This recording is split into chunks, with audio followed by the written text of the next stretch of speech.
गिबियावनो बयखौबो दिनैनि गोदान मोनसे भिडिअ बरायग्रोनानै लाबाय। दिनै आं नोंथांमोननि सिगाङाव मोनसे जोबोद इम्पर्टेन्ट आपडेट लानानै फैदों। जों बयबो मिथिखागौ आसाम बिधान सभा इलेक्शना जानो बारा गोबाव सम गैला। फैगौ एप्रिल दाननि 9 खालार खालि आसाम बिधान सभानि इलेक्शना जानो थांगासिनो दङ।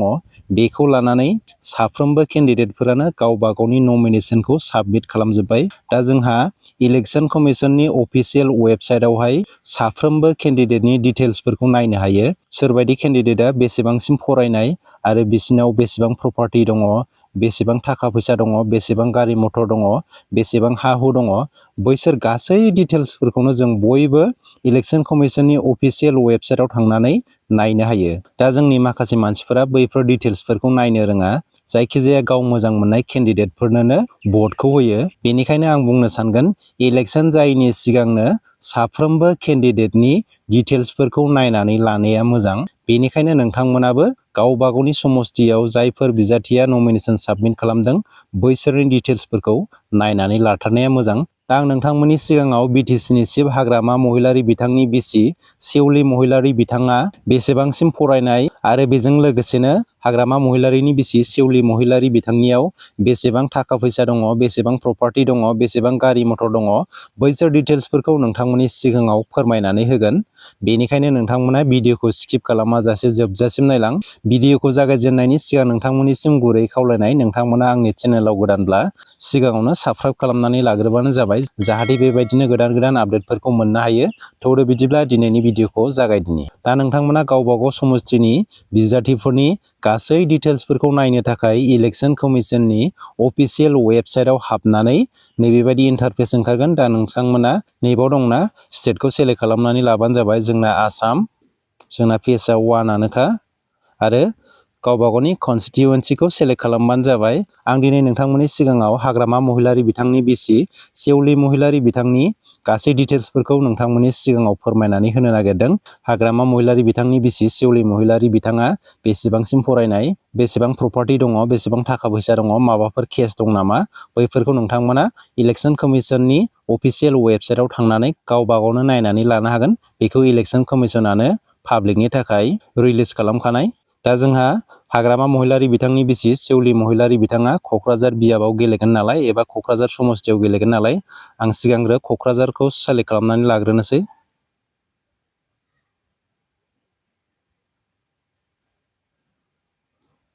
क'क्राझारखौ सेलेक्ट खालामखांनायनि उनाव बेवहाय फिल्टाराव थुनानै होब्लानो जाबाय। दा जोंहा बेवहाय टटेल 7 जन केन्डिडेट दङ।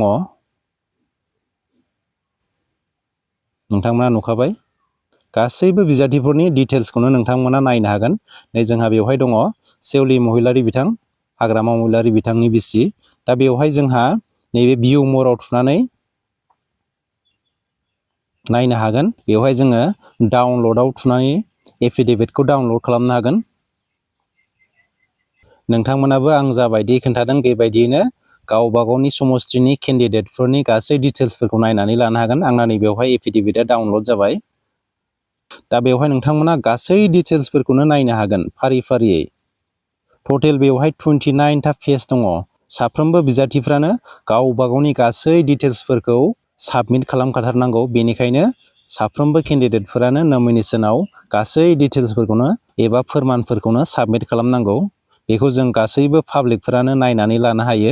दा बेवहाय जोंहा गिबियावनो दङ हाग्रामा महिलारि बिथांनि बिसि सेउलि महिलारिया बेसेबां फाइनान्सियेल इयाराव बेसेबां टेक्स पे खालामदों नोंथांमोना बेवहायनो नायनो हागोन। नै नाम्बार 1आव दङ सेउलि महिलारि, बेवहाय नाम्बार 2आव दङ हाग्रामा महिलारि बिथाङा बेसेबां फाइनान्सियेल इयाराव बेसेबां टेक्स पे खालामदों नोंथांमोना नैबेवहायनो एमाउन्टखौ नुखादों जानांगौ। फारि फारियै नायनानै लानो हागोन।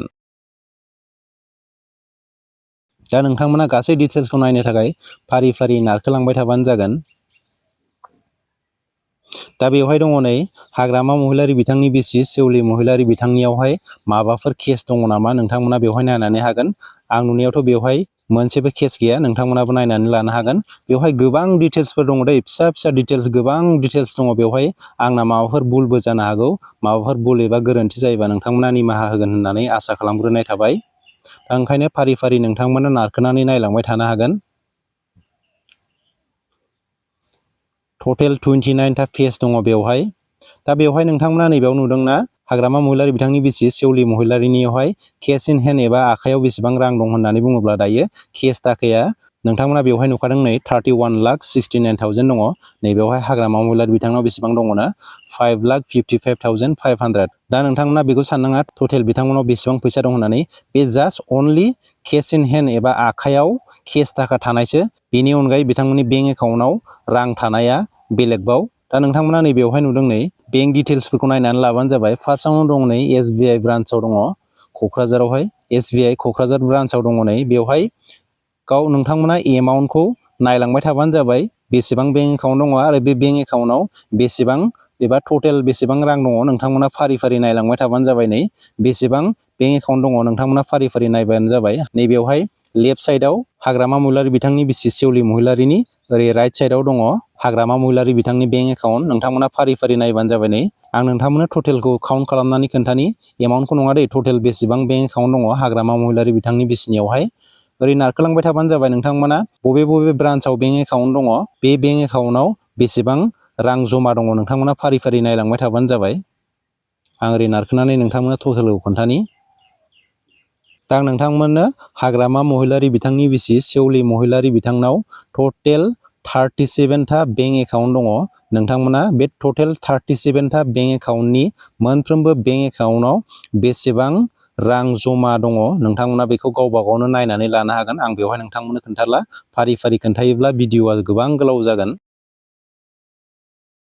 नैबेवहाय दङ बबे बबेयावहाय इनभेस्ट खालामदों, बेवहाय नै मा मायावहाय इनभेस्ट खालामदों नोंथांमोना बेखौ नायनानै लानो हागोन। नै फारि फारि गासैबो डिटेल्सआनो दंखाजोबो। नारखोलांबाय था, गासै डिटेल्सफोरखौ नायनो थाखाय नोंथांमोना नारखोलांबाय थाबानो जाबाय। टटेल 29था पेज दङ बेवहाय, गोबां डिटेल्स दङ बेवहाय, गासै डिटेल्सफोरखौनो साबमिट खालामजोबनांगौ नालाय। बेवहाय दङ हाग्रामा महिलारि बिथांनि बिसि सेवलि महिलारिनाव बेसेबां हा दङ आरो बबे बबे जायगायाव दङ नोंथांमोना बेखौ नायनानै लानो हागोन। बेवहाय नै हाग्रामा महिलारि बिथांनि बिसि सेवलि महिलारि बिथाङा मा मावो बेखौ खोन्थानाय दङ, बिजनेस वुमेन आरो ससियेल वार्कार। आरो हाग्रामा महिलारि बिथाङा मा मावो बेखौ खोन्थानाय दङ, पलिटिकेल लिडार आरो ससियेल वार्कार। फारि फारि गासै डिटेल्सफोरखौनो नोंथांमोना नायनानै लानो हागोन। आं मोनसे मोनसे नोंथांमोननो खोन्थाहरनांगौबा गोबां गोलाव जागोन भिडिअआ, बेनिखायनो नोंथांमोना आं जेरै खोन्थादों नोंथांमोना बेबायदियैनो इलेक्सन कमिसननि अफिसियेल वेबसाइटआव हाबनानै बैफोर डिटेल्सफोरखौ नायनानै लानो हागोन। बेखौ पाब्लिकनि थाखायनो रिलिज खालामखानाय। दा बेवहाय आं नोंथांमोननो खोन्थाहरनि हाग्रामा महिलारि बिथांनि बिसि सेवलि महिलारि बिथाङा बेसेबां फरायनाय। बिथाङा मास्टार अफ आर्ट्स इन इक'नमिक्सआव मास्टार डिग्रि लानाय। बबे इउनिभारसिटियाव फरायनायनो, महाराष्ट्रनि पुणे इउनिभारसिटियाव फरायनाय। बेसेबां मायथाइयाव बिथाङा पास आउट जादों होननानै बुङोब्ला 2000 मायथाइयाव बिथाङा मास्टार अफ आर्ट्स इन इक'नमिक्सआव उथ्रिसार जानो हादों। आरो नोंथांमोना नायनो हागोन नै हाइ स्कुलखौ बबे इनस्टिटिउसननिफ्राय पास आउट जानाय नोंथांमोना नायनो हागोन, गासै डिटेल्सआनो दंजोबो। आरो बेसेबां मायथाइयाव पास आउट जादों नोंथांमोना बेखौ गासै डिटेल्सफोरखौनो नायनानै लाजोबनो हागोन। दिनैनि भिडिअआ एसेनोसै। नोंथांमोना भिडिअखौ इनफरमेटिभ मोनदोंब्ला मोनसे लाइक खालामदो। लोगो मोनफिनगोन गुबुन मोनसे भिडिअआव। गोजोन्थों।